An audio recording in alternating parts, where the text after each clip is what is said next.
Right, here's the plan. Alice, you're the flea. Distract them till I get near. Samish, where's your bugger off to? Ah, there you are. Samish, you're the walk away. Take what I give you and don't get seen.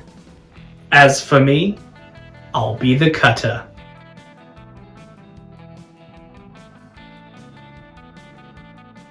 The co-author of the sci-fi series The Expanse is back, but can he pull it off? The book, Age of Ash. The author, Daniel Abraham. My rating? Let's get into it. Before I begin, I want to give thanks to the publisher and to NetGalley for the advanced reader copy. We open on the introduction I filmed. It's young thieves getting up to some thieving ways. There are some hijinks abound in this hard-knock city, right? Well, no.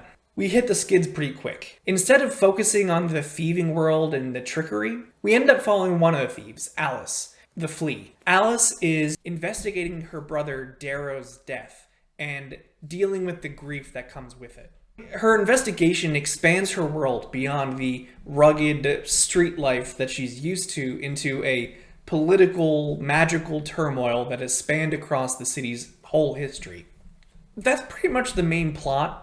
But let me touch on the character a little further to explain the theme. Back to Alice. I was expecting that this book would be more like Lies of Locke Lamora, and therefore I thought Alice was going to be a clever trickster who was hatching plans and getting away with it and kind of always having a quip.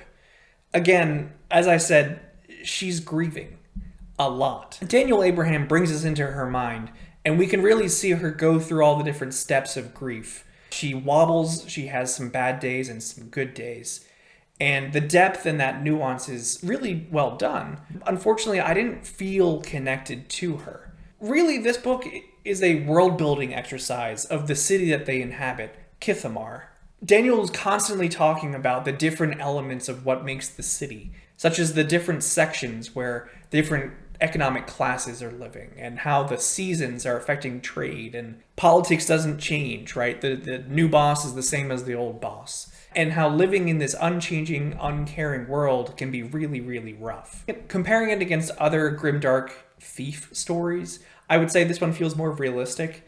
There is less magic, except for really like one MacGuffin feature, and there's definitely no silver bullet that saves the day. There are a lot of times where instead of Alice getting into her antics or thieving or really what seems like progressing a plot, instead we pan away and we look at the snow falling across the city and we look at the people who are shivering in the cold.